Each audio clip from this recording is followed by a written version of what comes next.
Reflections on the रीअवेकिंग east, मशरिक में असर-ए-नो बेदारी। यानी ये चैप्टर आपको बताएगा कि किस तरह से जो है हमारा ईस्ट यानी इंडिया, पाकिस्तान, चाइना किस तरह से जो है वो आगे बढ़ सकता है और किस तरह से जो है वो सुपर पावर बन सकता है। देखो एक वक्त ज़रूर आएगा कि नौकरी हासिल करने के लिए या अपने बेहतर मुस्तकबिल के लिए कोई अपना मुल्क छोड़ के नहीं जाएगा। एक वक्त ज़रूर आएगा, बेशक आज वो वक्त नहीं है लेकिन एक वक्त ज़रूर आएगा। हमें उम्मीद अच्छी रखनी चाहिए, ठीक है। तो ये चैप्टर हम पढ़ते हैं जो कि हमारा यूनिट 2 है। देखो मैं बहुत ही आसान लफ्ज़ों में आपको समझाऊंगा क्योंकि ये इतना आसान नहीं है। जिन इंसान ने या जिसने ये लिखा है ना वो एक फ़िलासफ़र भी हैं और एक मैथमेटिशियन भी हैं। आपको पता है कि फ़िलासफ़र और मैथमेटिशियन के जो अल्फाज होते हैं वो कितने मुश्किल होते हैं समझना, क्योंकि ये ज़ू मायना बात करते हैं। ज़ू मायना यानी ऐसी बात करते हैं जिसके बहुत सारे मायने निकल सकते हैं। तो पूरी तरह समझने की कोशिश करेंगे, जस्ट ये एक छोटी सी वीडियो देख लेना, ठीक है। चलो स्टार्ट करते हैं। हमारा जो है वो चैप्टर नंबर 2 है, ठीक है। रीडिंग टेक्स्ट 2 है हमारा और चैप्टर का नाम मैंने बता दिया। सबसे पहले स्टार्ट लेते हैं। One of the most outstanding writers and thinkers of our time, Bertrand Russell was born in 1872। देखो भाई सबसे पहले अपने राइटर के बारे में पढ़ लो। राइटर का नाम है बर्ट्रैंड रसल और इनका जो ये चैप्टर है ये बड़ा ही एक ज़बरदस्त चैप्टर है। अच्छा ये पैदा कब हुए? 1872 के अंदर। और इनकी कुछ खसूसियत मैं आपको बता देता हूँ। ये जो हैं एक मैथमेटिशियन भी थे और फ़िलासफ़र भी थे। अब मैथमेटिशियन आपको पता है जो कि मैथ के ऊपर काम करता है, ठीक है। और फ़िलासफ़र यानी जो फ़लसफ़े की बातें करता है। अब फ़िलासफ़र का मतलब समझ लो। देखो फ़िलासफ़र वो इंसान होता है जो किसी के फ़ायदे की बात कर रहा हो या किसी के भले की बात कर रहा हो। इस पूरे चैप्टर में आपको भले की बातें ही समझ में आएंगी और नज़र आएंगी, तभी तो ये आपके बुक में शामिल करा गया। अच्छा उसके साथ साथ इनकी जो है वो एक बहुत ज़बरदस्त जो है वो बुक है, उसके ऊपर भी बात कर लेते हैं जो कि आखिर में लिखी हुई है, the impact of science on society and human society in ethics and politics. तो ये जो है ना ज़्यादातर साइंस के साथ साथ फ़िलासफ़ी भी बातें करते थे।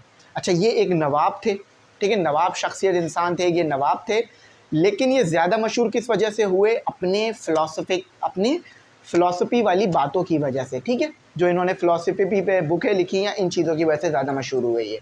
चलो अब इन्होंने लिखा क्या उस बारे में पढ़ते हैं। द रीअवेकिंग। अच्छा रीअवेकिंग का मतलब होता है असर-ए-नो बेदारी यानी दोबारा से बड़ा बनना। रीअवेकिंग दोबारा से बड़ा बनना। देखो पहले ये जो ईस्ट था ना, ख़ास तौर पे चाइना का एरिया ले लो या हमारा जो ईस्ट है, इसका जो कल्चर था ना ये बहुत रिच था। रिच से क्या मुराद है? इसके कल्चर की बहुत वैल्यू थी, यहाँ के लोगों की बहुत वैल्यू थी। यहाँ पर जो है हम लोग हुकूमत किया करते थे और हमारी हुकूमतें थीं और हम लोग जो है वो वेस्ट को उसके मुताबिक डील करते थे। यानी वेस्ट के मुताबिक खुद नहीं चलते थे, वेस्ट को डील करते थे। मगर अब वक्त बदल चुका है। अब वेस्ट जो है वो पावरफुल है और ईस्ट कम पावरफुल है। ईस्ट अपने फ़ैसलों में पूरी तरह खुद मुख्तार नहीं है, यानी हम सारे फ़ैसले ख़ुद से नहीं कर सकते।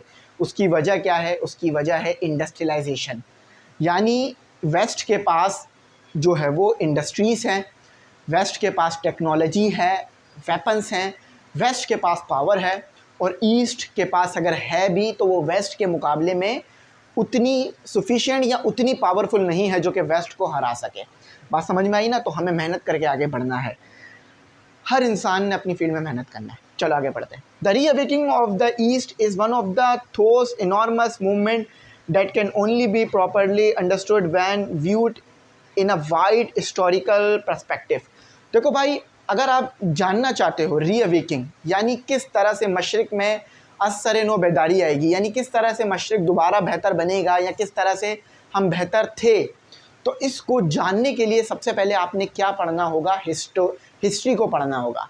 हम बहुत ज़्यादा डेप्थ में नहीं जाएंगे हिस्ट्री की, लेकिन इतना डेप्थ में जाएंगे कि आपको बात समझ में आने लगेगी, सही है। और इधर आपको जो है वो यही बातें सारी बताई जाएंगी। अच्छा शुरुआत के दौर में चले जाते हैं, 7 और 6 सेंचुरी में चले जाते हैं। अभी तो 21st सेंचुरी चल रही है ना, हम 7 और 6 सेंचुरी में चले जाते हैं, ठीक है। जब हमारा 7 और 6 सेंचुरी से पीछे अगर हम चले जाएं तो उस वक़्त खुलफ़ाए राशिदीन का दौर आया नहीं था, बस आने वाला था, ठीक है। तो उसका भी जिक्र है इसमें प्रॉपरली। तो चलो उसके ऊपर बात करते हैं। अच्छा, रोमन एम्पायर था और अलेक्जेंड्रा। मैं ज़रा आपको ज़्यादा बोर नहीं करूँगा इंग्लिश पढ़ के, इंटरेस्ट आपका डेवलप रखूँगा, यानी इंटरेस्ट बना रहेगा, बात भी समझ में आएगी और चैप्टर भी समझ आ जाएगा। अच्छा, तो ग्रीस थे और रोमन थे हमारे पास अलेक्जेंड्रा। इनका जो वक्त था ना, उस वक्त में वेस्ट ने बड़ी तरक्की की और वेस्ट एक पावरफुल जो है वो हमारे पास क्या था, पावरफुल रीजन था, यानी वेस्ट में तरक्की थी, वेस्ट पावरफुल था। किसके टाइम में? अलेक्जेंड्रा के टाइम में और रोमन एम्पायर के टाइम में। अच्छा, रोमन जो है वो रोम जो है वो हमारा अभी इटली का आप शहर है एक। अब होता क्या है कि रोमन में और जर्मन में ये हमेशा से लड़ते आए हैं, रोमन और जर्मन, ठीक है। यूरोप वाले, जर्मनी वाले और रशिया वाले, ये तीनों हमेशा से लड़ते आए हैं और अभी भी लड़ रहा है। आपको पता है रशिया की नहीं बनती वेस्ट से, यूरोप से, और चाइना की भी नहीं बनती वेस्ट से, यूरोप से। तो 6 और 7 सेंचुरी में जो है वो ये रोमन का बड़ा दबदबा था, या स्टार्ट में कह लो। इनके दरमियान शुरू हो गई लड़ाई, रोमन और जर्मन के दरमियान। अब पता है आपको, जब दो कौमें लड़ती हैं तो जो कौमें लड़ रही होती हैं उनका नुकसान हो रहा होता है और दूसरी कौम का फ़ायदा हो जाता है। अच्छा, तो ये इन्होंने लड़ने की वजह से जो इनका वक़ार था या जो इनकी तरक्की थी वो इनके हाथ से निकलना शुरू हो गई। अब आ जाओ आगे पढ़ते हैं यहाँ से। The west was dominant both in power and culture. अच्छा, जब भी मैं कहूँगा ना डोमिनेंट, इसका मतलब है पावरफुल भी हैं और कल्चर, यानी जो इनकी सकाफ़त है, जो इनका ड्रेस है, वो लोग पहनना पसंद कर रहे हैं। अभी मेरा अगर आप ड्रेसिंग देखो तो वो किस तरह की है, एक वेस्टर्न कल्चर की ड्रेसिंग मैंने की भी है। पर मैंने क्यों की हुई है वेस्टर्न ड्रेसिंग? क्योंकि अभी वेस्ट जो है वो डोमिनेंट है, वेस्ट पावरफुल है इस टाइम पे, इसीलिए इनका कल्चर और इनका जो चीज़ें हैं वो हम लोग अपना रहे हैं। लेकिन हमें अपनी चीज़ें अपनानी चाहिए भाई, जो हमारी ख़ुद की पहचान है। With the conquest of Alexander. अच्छा, आगे चलते हैं, मैं बीच बीच में से पढ़ रहा हूँ ताकि आपको बात समझ में आती रहे। अब यहाँ पर आ जाते हैं, Roman power but not in acquiring a similar position of themselves. अच्छा, जब इनकी लड़ाइयाँ शुरू हो जाती हैं तो फिर जब इनकी लड़ाइयाँ ख़त्म होती हैं तो फिर ये दोबारा उतने पावरफुल नहीं रहते हैं जितना पहले थे। देखो, जब भी दो मुल्क आपस में लड़ते हैं या दो कौमें आपस में लड़ती हैं ना, तो वो अपना जानी नुकसान भी कराती हैं और माली नुकसान भी कराती हैं। फॉर एग्ज़ाम्पल, अगर ए मुल्क बी मुल्क से लड़ रहा है तो ए मुल्क का भी जानी नुकसान होगा, बी मुल्क का भी जानी नुकसान होगा, और फाइनेंशियली नुकसान भी होगा, माली नुकसान भी होगा। तो अगर कोई एक कौम जीत भी जाए तो वो उतनी दोबारा ताकतवर नहीं रहती जितनी पहले थी। अच्छा, अब हमारे पास जो है वो इनका दौर ख़त्म हो जाता है। हमारे पास जो दौर आता है, अब यहाँ से पढ़ते हैं। The supremacy of the East was not only military but science, philosophy, poetry and the art also flourished in China and the Mohammedan world at the time when Europe was sunk in बर्बरिज्म। अब इसको मैं समझा देता हूँ। देखो भाई, फिर आता है हमारा जो है वो कैलिफ्ट, यानी खुलफा राशिदीन का दौर, यानी इस्लाम का दौर आता है। जब इस्लाम का दौर आता है, जो कि हमारा 7th सेंचुरी के करीब करीब आता है, यानी जब आप सल्लल्लाहु ताला अलैहि वसल्लम इस्लाम की दावत आम करते हैं और इस्लाम पूरी दुनिया में फैलता है, तो इस्लाम के फैलने की वजह से, आप सल्लल्लाहु ताला अलैहि वसल्लम की टीचिंग की वजह से हमारा जो स्टैंडर्ड होता है ना, यानी हम मुसलमानों का स्टैंडर्ड, हमारी पावर, हमारा कल्चर, ये सब ग्रेट हो जाता है, सबसे ग्रेट हो जाता है। आज तक का जो हमारा दौर था ना, वो सबसे सुनहरी दौर कौन सा दौर था? आप सल्लल्लाहु ताला अलैहि वसल्लम का दौर। उस दौर में, और खुलफा राशिदीन का दौर, आप सल्लल्लाहु ताला अलैहि वसल्लम के जाने के बाद, ठीक है, उसके बाद खुलफा राशिदीन का दौर, जिसमें हज़रत अबू बकर, हज़रत उस्मान, हज़रत अबू बकर, हज़रत उमर, हज़रत उस्मान और हज़रत अली, ये दौर आता है। तो वो दौर हमारा बेहतरीन दौर था। क्यों? क्योंकि उस दौर में हम सुपर पावर भी थे, हमारे पास पावर भी थी, यानी हमारी हुकूमत थी। ये 7th सेंचुरी की मैं बात कर रहा हूँ। उस वक़्त हमारा कल्चर भी जो है वो सबसे बड़ा था, सबसे अच्छा था। हम ईमानदार, नेक, सादिक और अमीन, अपनी बात के पक्के, और सबसे बड़ी बात यूनिटी और इस्लाम पे अमल करने वाले थे, ठीक है। तो उस वजह से हमारा दौर जो है वो, उस टाइम का दौर हमारा सबसे अजीम दौर था, और आज भी हम उसकी एग्जाम्पल देते हैं, जो कि बिल्कुल ठीक है, और हमने उसी दौर से दोबारा सीख के दोबारा बड़ा बनना है, सही है। अब उसी दौर में एक और भी हमारे पास जो है वो सकाफ़त थी, जो कि थी चाइनीज़ टैंग डायनेस्टी। ये सकाफ़त भी उस टाइम पे या उसके थोड़ा बाद काफ़ी, जो चाइना के जो रीजन है इसमें काफ़ी ज़्यादा जो है वो पावरफुल थी। उस टाइम पे फिर वेस्ट कहाँ गया? वेस्ट जो है वो जहालत में था, वेस्ट तबाह था, बर्बाद था। उस टाइम पे ईस्ट यानी ये हमारा जो एशिया है, ये हमारा जो मगरिब है, ये पावरफुल था। और इसकी वजह क्या थी? इस्लाम। ठीक है, इस्लाम ने हमें पावरफुल बना दिया था। जब तक हम इस्लाम पे अमल करते रहे, यानी ट्रू सेंस में, तो हम पावरफुल रहे। अच्छा, तो बाकी यहीं पे है। उसके बाद फिर इस्लाम का जो दौर है वो आगे चलता रहता है। फिर क्या होता है कि फिर जो है वो वास्को डी गामा और कोलंबस आते हैं। ठीक है, ये हमारे पास जो है वो 16वीं सेंचुरी की बात है। कोलंबस और वास्को डी गामा ये 16वीं सेंचुरी में हमारे पास आते हैं। अच्छा, वेस्ट का जो वो वाला टाइम था ना, जब ये अंधेरे में थे, जहालत में थे, उसे द डार्क एज कहा जाता है। क्यों? क्योंकि उस वक़्त ये नाकाम थे और हम मुसलमान साइंस में भी आ गए थे, सब में आ गए थे। अच्छा, देखो कितनी फ़ख्र की बात है। बस फिर हमने मेहनत करनी है, इंशाल्लाह फिर कामयाबी हासिल होगी। उसके बाद क्या होता है, कोलंबस और वास्को डी गामा आते हैं 16वीं सेंचुरी में, और उसके बाद ये दोबारा जो है इनको स्ट्रॉन्ग करते हैं। कोलंबस बहुत मशहूर एक आदमी है जिसने अमेरिका की खोज की थी और बहुत ज़्यादा जो है वो यूरोप से निकल कर कॉन्टिनेंट को सर्च किया था। तो आप उसके बारे में पढ़ना, आपको बहुत कुछ सीखने के लिए मिलेगा। अच्छा, अब उसके बाद क्या होता है कि उस टाइम पर ईस्ट जो है वो पीछे जाने लग जाता है। क्यों? उसकी वजह है कि भाई ये लोग जो है ना, कोलंबस वगैरह और ये सब लोग मेहनत करते हैं और आगे बढ़ने लग जाते हैं, स्ट्रॉन्ग बना लेते हैं अपने आप को। वेस्ट हमेशा से कोशिश करता रहा है कि ईस्ट पे हुकूमत कायम करे। अब आगे आ जाओ। द वर्ल्ड, अब दूसरे पेज पे आ गया हूँ, page number 20। The world in science before the rise of Greece and after the fall of Roman. अच्छा, रोमन जो है वो ख़त्म हो जाता है, फिर ग्रीस आ जाता है, हमारा ग्रीस का एम्पायर जो है वो आ जाता है। Was completely out distance by the West from the beginning of the 16th century on outward western conquest at the very least. अच्छा, फिर दोबारा जो है वो वेस्ट की डोमिनेंसी यानी वेस्ट डोमिनेट करने लग जाता है और यूरोप जो है ये दोबारा उस टाइम पे 16 और 17 सेंचुरी में दोबारा आगे बढ़ने लग जाता है। अच्छा, 16 और 17 सेंचुरी के बाद ना यूरोप ने बहुत सारी जंगें तो देखी, जैसे first world war, second world war, third world war, second और फर्स्ट वर्ल्ड वॉर। लेकिन फिर भी यूरोप इन जंगों की वजह से पीछे नहीं आ पाया। क्यों? क्योंकि ईस्ट ने जो है ना वो कोई ऐसा बड़ा कारनामा नहीं किया साइंस में कि जिससे हम आगे जा पाते, ये वजह बनी। और ये जो लड़ रहे थे फर्स्ट वर्ल्ड वॉर में, सेकंड वर्ल्ड वॉर में, अगर आप देखो उस टाइम पे भी इनके पास बहुत अच्छी टेक्नोलॉजी थी। ये लोग, इनके पास जो है वो बेहतरीन एविएशन में जो है वो टेक्नोलॉजी थी, इनके पास जो है वो वेपन्स थे, सब कुछ था। अच्छा, आगे चलते हैं। This is the new fact which I think. अच्छा, मैं जो है वो आपको पूरी इंग्लिश ये नहीं करा रहा क्योंकि आप ये खुद भी पढ़ सकते हो। ज़्यादा इंग्लिश कराऊंगा तो फिर आपको चैप्टर समझने में मुश्किल होगी और टाइम बहुत लग जाएगा, तो ये याद रखना। This is a new fact which I think that even Asia has not yet adequately. देखो, एबिक्वेंटली का मतलब होता है मुनासिब तरीके से। तो एशिया, मैं पूरा पढ़ देता हूँ, realise for centuries Asia has suffered under the influence of the white man. अब 17-18 सेंचुरी आ जाती है और उसके बाद का टाइम आ जाता है। ये टाइम था वाइट का इन्फ्लुएंस। वाइट का इन्फ्लुएंस का मतलब क्या? वाइट मैन का इन्फ्लुएंस का मतलब क्या है कि हम पर गोरे यानी ईस्ट इंडिया कंपनी और अमेरिकन तो नहीं, ये जो यूरोपियन है इन्होंने हम पे हुकूमत करी। फॉर एग्ज़ाम्पल जो हमारा ये जो हमारा फ्रेंच है, फ्रांस है, या फ्रेंच कह लो, स्पेन कह लो, पोर्टुगीज़ कह लो और यूरोपियन कह लो, ये एशिया में आए। इन्होंने यहाँ पर आकर अपनी हुकूमतें कायम कर ली। ये मसाला बेचने के लिए यहाँ पर आए थे बेसिकली, कि हम यहाँ पे स्पाइसेस बेचेंगे।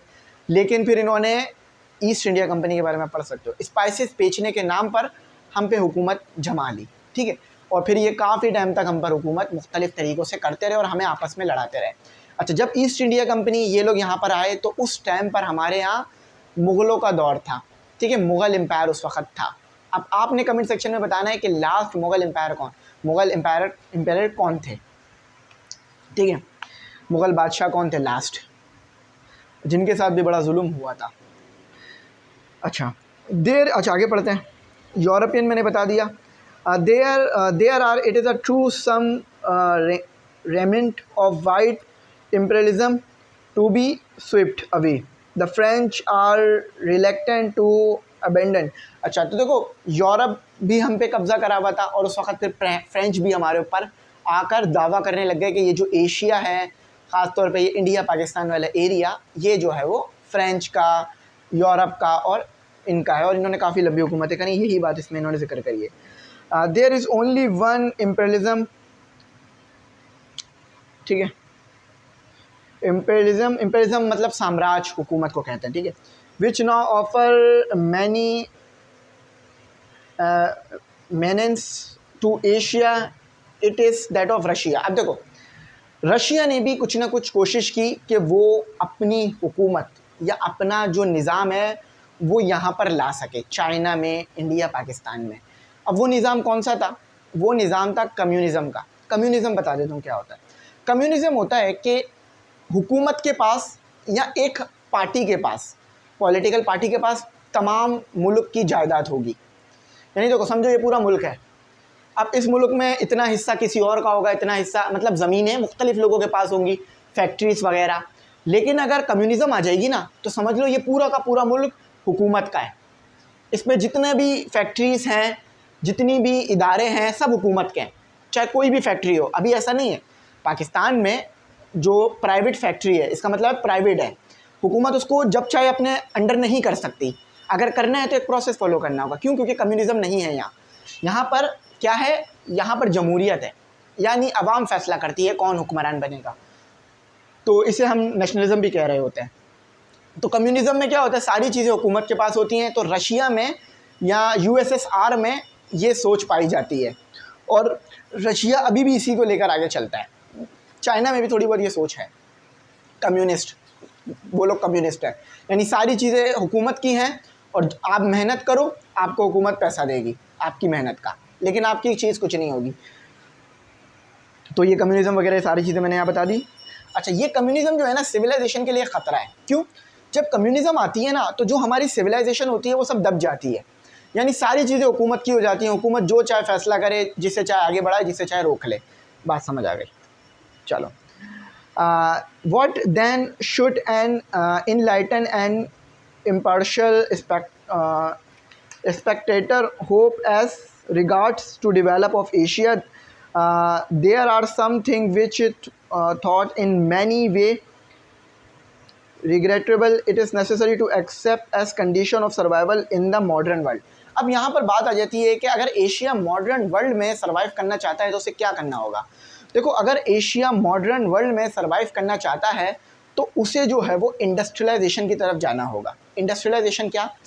देखो, वेस्ट इतना ताकतवर कैसे बन गया थोड़े से टाइम में, यानी ख़ास तौर पे कह लो कि 18 के बाद 1800 के बाद 1800 से लेकर अभी तक ये इंडस्ट्रियलाइजेशन का दौर, पहले का, अभी तो कम हो गया, लेकिन पहले जो है वो इंडस्ट्रियलाइजेशन का दौर था। यानी बड़ी बड़ी इंडस्ट्रीज़ लग रही थी, फैक्ट्रीज़ लग रही थी, बड़े बड़े कारखाने लग रहे थे जिसमें लार्ज स्केल पे प्रोडक्शन हो रही थी, गाड़ियाँ बन रही हैं, कपड़े बन रहे हैं और प्लेन बन रहे हैं, मुख्तलिफ़ चीज़ें बन रही हैं।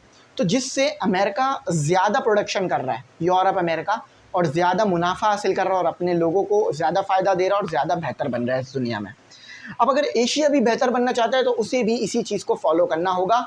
बेहतर इंडस्ट्रीज़ लगानी होंगी और एनर्जी जो है वो नॉन रिन्यूएबल यूज़ करनी, नॉन रिन्यूएबल नहीं, रिन्यूएबल यूज़ करनी होगी, यानी जो दोबारा बनाई जा सके, तो उससे फिर हम दोबारा आगे बढ़े बन सकते हैं। द मोस्ट इंसिस्टर का मतलब होता है नागवार, यानी जो अच्छा ना लगे। Application of scientist technique is a regard to weapon of war. अच्छा देखो, अब इसको समझा देता हूँ कि जब आपके पास साइंस आगे बढ़ी तो साइंस के आगे बढ़ने से सिर्फ हमने इंडस्ट्रियलाइजेशन को आगे नहीं बढ़ाया बल्कि वेपन्स को भी आगे बढ़ाया, यानी वेपन्स भी हमारे जदीद हो गए। पहले हम किससे लड़ते थे? तलवारों से, तीरों से, जिससे ज़्यादा लोगों की जानें नहीं जाती थी। ठीक है, अगर तलवार से मारेंगे तो एक वक्त में कितने लोगों को मार सकते हैं? 2, 3, 4, 5, चलो 10 को मार सकते हैं। और इसी तरह अगर तीर से मारेंगे तो एक वक्त में 3 लोगों को मार सकते हैं, जो कि पॉसिबल नहीं है, दो भी बहुत मुश्किल है। लेकिन फिर जब हमारे पास वेपन बड़े बड़े आ गए जैसे बॉम्ब और दूसरी चीज़ें, उससे कितना ख़तरनाक खतरा आ गया दुनिया में। अब एक छोटा सा बॉम्ब अगर कहीं गिरा दिया जाए, छोटा सा तो नहीं, अगर बम गिरा दिया जाए तो कई 100 लोग, हज़ारों लोग, लाखों लोगों की जानें जा सकती हैं। क्योंकि आपको पता है हम लोग डेंस्ड एरिया में रहते हैं, हमारा जो एरिया है वो डेंस है। तो अगर खुदा ना खास्ता कोई बॉम्ब गिराएगा तो उससे कितने लोगों की जानें जाएंगी, कितने घर गिर जाएंगे। तो साइंटिस्ट यानी जैसे जैसे टेक्नोलॉजी आगे बढ़ी, तो हमने सिर्फ टेक्नोलॉजी आगे नहीं बढ़ाई, हमने वेपन भी बड़े बड़े बनाना शुरू कर दिए और अभी तक ये दौड़ आगे चल रही है। आपने सुना होगा इस मुल्क के पास ये वेपन है, इसके पास ये, इसके पास ये।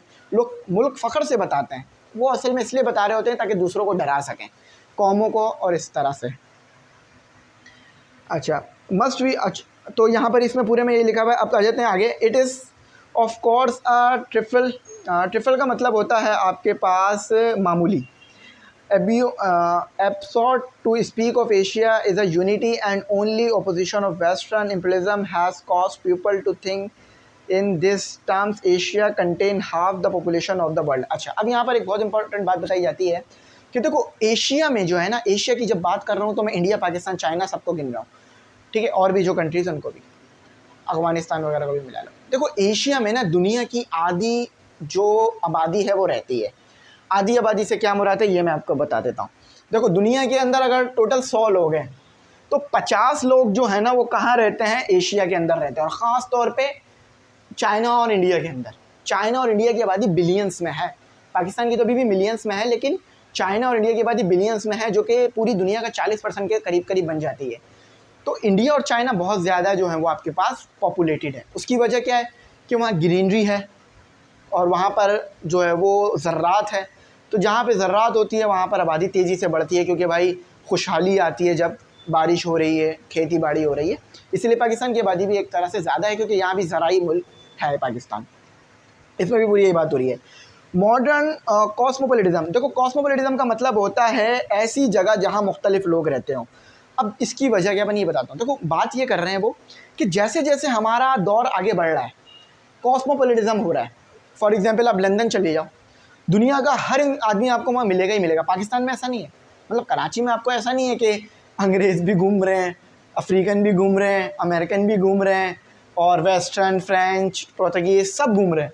ऐसा नहीं है कराची में, है ना। आपको ज़्यादातर देखने के लिए मिलेंगे पाकिस्तानी या सिंध के लोग या महाजिर सिंधी, और इस तरह से लोग दिखेंगे, बंगाली और सराइकी कह लो।